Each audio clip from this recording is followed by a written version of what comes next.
Pero sabi po nila na ang isda sa bibig nahuhuli.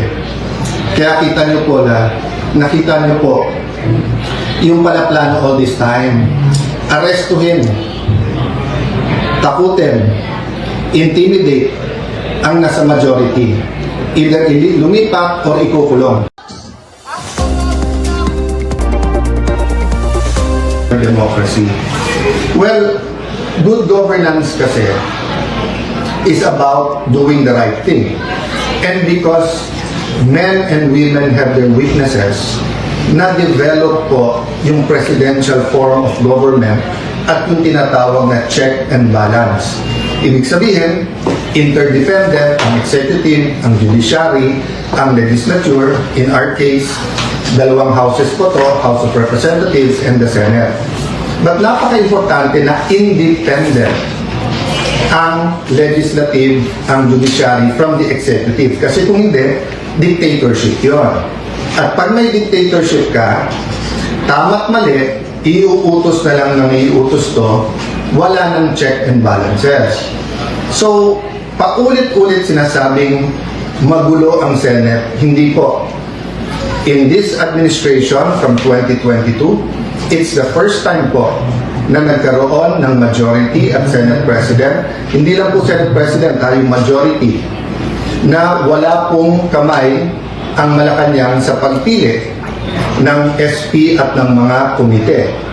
So, ibig sabihin po, I can dare say this is the first fully independent majority. Kaya, whether you talk about the 11, yung 11, or you talk about supporters nila, or you talk about some elements in the national government like the NBI for example, sila po ang nanggugulo because hindi sila komportable na independent ang Senado. So when we talk about check and balances, may consequences po to. So for example po, bilang check sa executive, meron pong impeachment process. So hindi pa ho kami nakakaupo or bagong upo pa lang because we're just using a cell phone and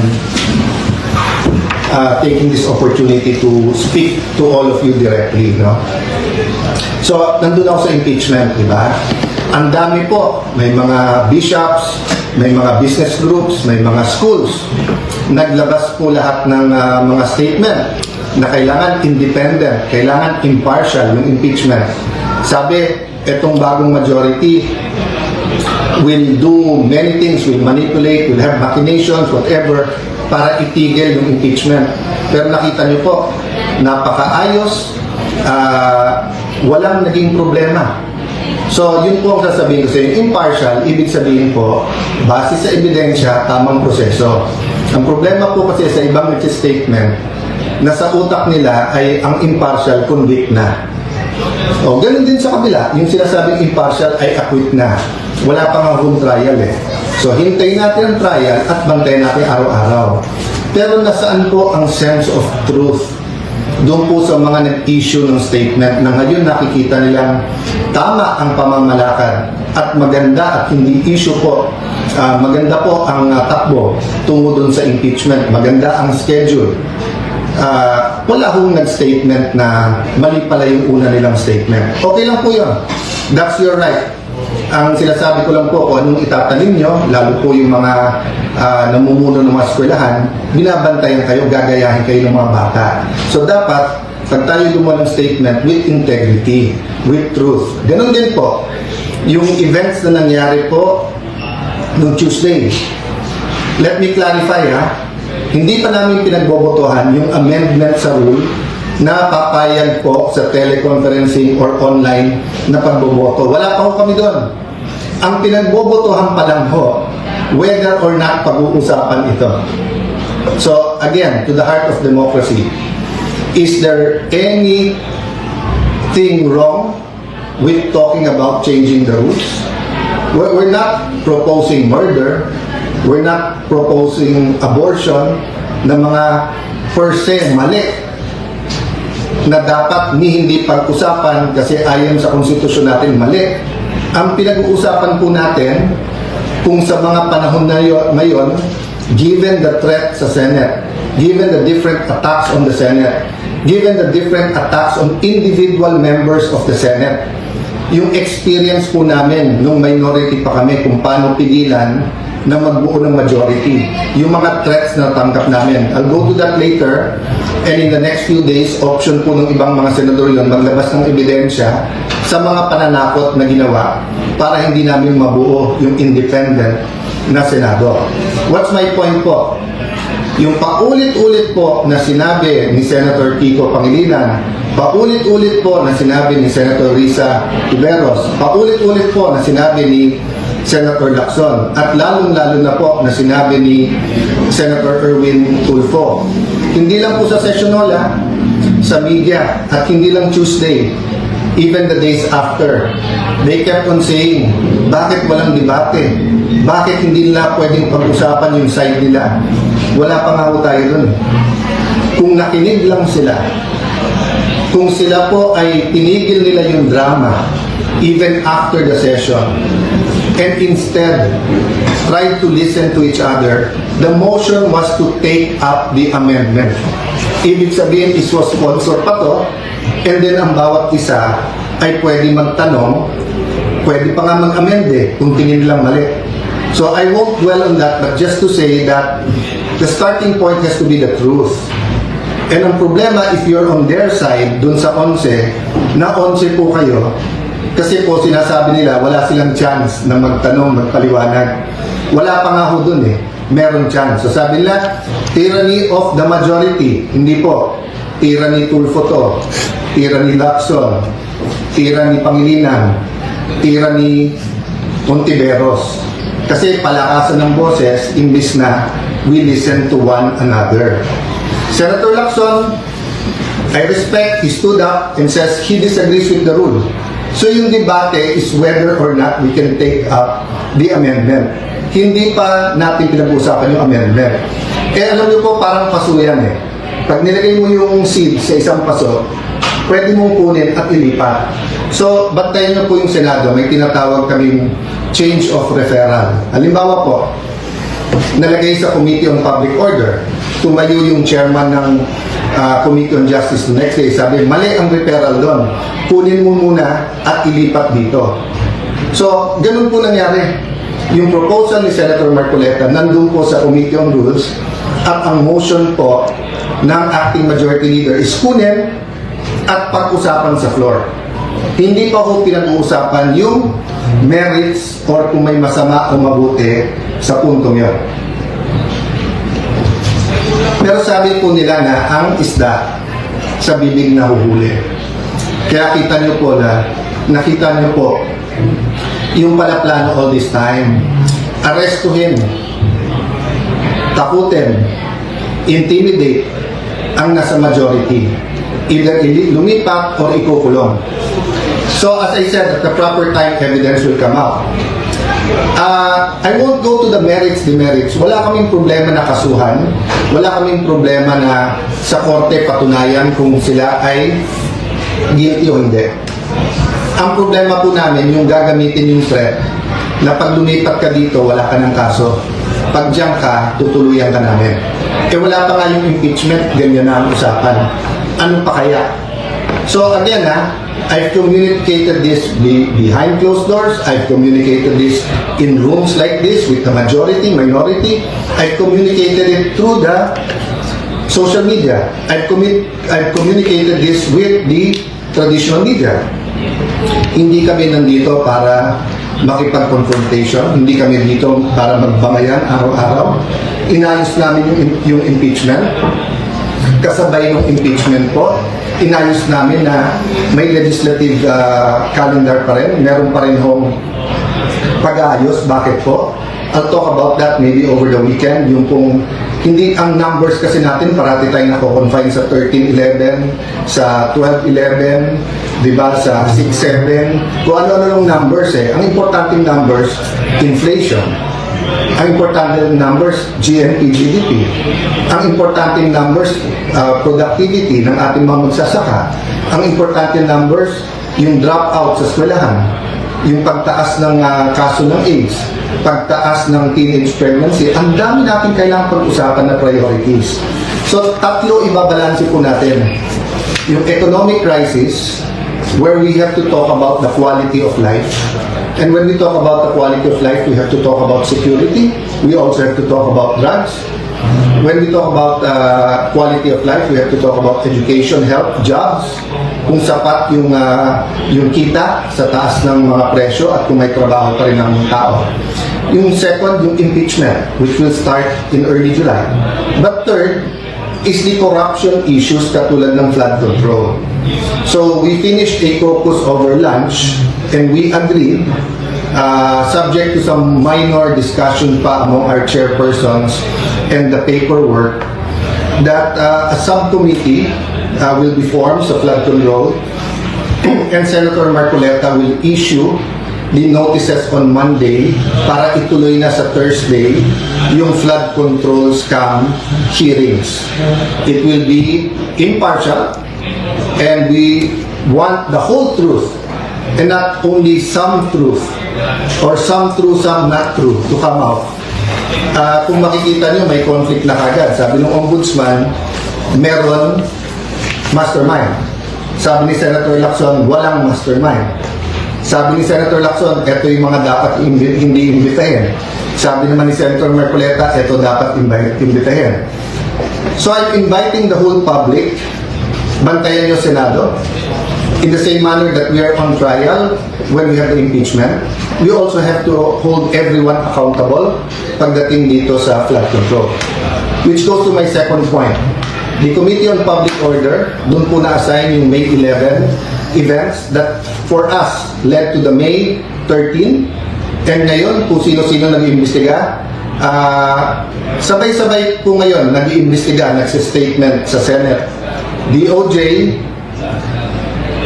NBI, CIDG, may PNP, may CIDG, hiwalay pa sa spokesperson ng PNP, meron pang so Ombudsman, NBI, DOJ, PNP, CIDG, DILG. Agad-agad pumayag kami sa joint with the DILG at PNP, but at one point, sila na lang. Kami tahimik para independent. Pero kung ano na narinig kong statement, katulad nung sa CIDG na imbestigahan daw si Robin at kami dun sa pagtakas ni Senator Bato. Mismong boss nyo na mismong DILG at PNP nagsabi na May 13, wala pa kayong hawak na warrant at pending pa sa Supreme Court kung pwede nga i-serve yung warrant. So paano naging pagtakas yon at paano naging krimen na tulungan siya makalabas? So kung iimbestigahan nyo ang buong Senate at majority, kailangan yung imbestigahan ng Chief PNP at SILG. Kasi sila mismo nagsabi, wala namang warrant na isa-serve. So, you know, it's getting crazy. Paulit-ulit na lang kayo na maggulo ang Senado. Hindi po ginugulo nyo. Let me backtrack ha. Nung natanggal po last year si Senator Cheese Escudero, lumabas yung anyone but cheese. Anyone but cheese. O, pumayag na si kanina, Senator Loren. Nung February po, iupo po namin si Senator Loren. Doon nagsimula yung mga pressure at doon po nag-impulsa na narinig namin na kasama sa deal yung mga kaso. O, sinabi anyone but Loren. O, pag upo ko naman, anyone but Cayetano. To be fair, hindi ko narinig sa Malacanang yan. Narinig ko sa mga kasama natin sa 11. And so far, since May 11 to now, what have we done but try to talk about the bigger picture? To talk about crisis, to talk about values, to talk about God in government, to talk about unity. Bakit kayo takot na yung majority na to ay gawin namin ang aming trabaho? Wala naman kami tinatarget Hindi katulad nung inyong dating majority na talagang tinarget ang Senado para pababain yung rating. Again po wala dapat pagtakpan. Wala dapat po from the President, the Vice President, Senators, managot ang dapat managot. Kaya mag-repent na yung mga dapat mag-repent. Pero sobra po naman ata na lahat na ng sisi binibintang sa ilang tao o ilang partido lang. Bakit po ba? Yung taas ba ng presyo ngayon, pagtaas ng gasolina, yung kawalan ng trabaho, handling ng mga cases ng OFW, yung flood control. Yan po ay sisisihin nyo sa opposition. Yan po ay sisisihin nyo sa majority ngayon. So anyway, that's your privilege. Let's have the hearings, then let's people judge. And yun ang advice ko sa ONCE. Maghanda na rin, mag-attend kayo. So rather than spewing out venom, calling us names, yung basura kasi yung tinatapon nyo, babalik din sa inyo, di ba? So kita nyo, yung mga tinawag nyo na names before is now all over the internet. Rather than debating, the Tuesday night should not have ended that way. There's no need for the walkout. It would have taken us hours. Baka nga Monday o Tuesday pa matapos ang debate sa daming gusto magsalita. Ang problema, you refuse to listen to us. So, let me talk about many more things. No? What are the important numbers? Why we have to think about our democracy? Why good governance is important? I'll talk about that sa weekend. No? But importante tonight, matulog kayo na nalalaman, meron kayong gobyerno na hindi sunod-sunuran lang. Meron kayong Senado na lalaban. Meron kayong Senado na hahanapin ang katotohanan. May mga senador sa majority na handang makulong, ilaban lang yung kanilang prinsipyo na independent ang Senate. Tuloy-tuloy po ang intriga, kaya tuloy-tuloy din po ang pag-meeting namin. But our country is worth it. So if you ask me what can you do for us, pray for us. No, pray that we stick together, that this majority will be given a chance. But pray then, di ba, na walang cover-up kahit sino man. Di tayo pwedeng parang fraternity sa college na pag may rumble na, wala na akong pakialam kung sino tama at mali, basta kampihan na lang yung brad natin kasi rumble na. Hindi po. If we love God, if we love our country, if we love the Senate, hindi pwedeng blind ang ating pagsuporta sa kahit anong grupo. No? So say a prayer.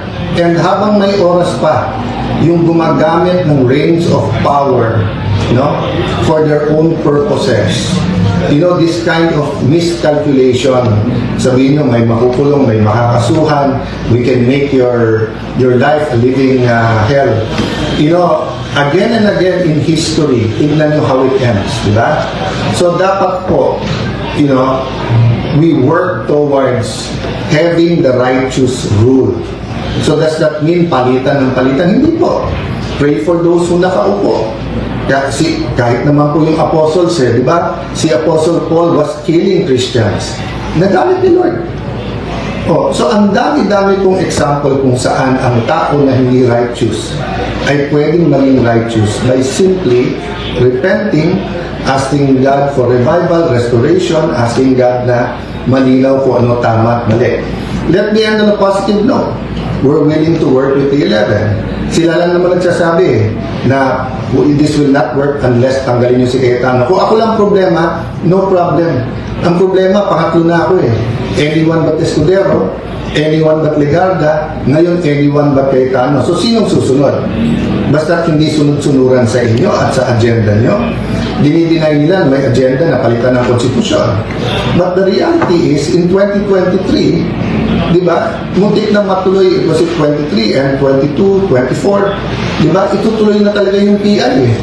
Di ba, so hindi mamatay-matay yung mga issue na to because meron po talaga. So yung corruption, we can change as a nation. But we have to expose and we have to punish the right people.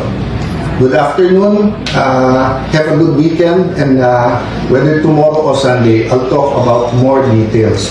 Again, pray for the majority and abangan. And sana po yung mga witnesses, lakasan nyo po loob nyo rin. No, sama-sama po. Basta ang kailangan lang, hindi pwede mag-witness yung magsisinungaling. Magsabi lang po parati ng totoo. God bless you po. Magandang hapon.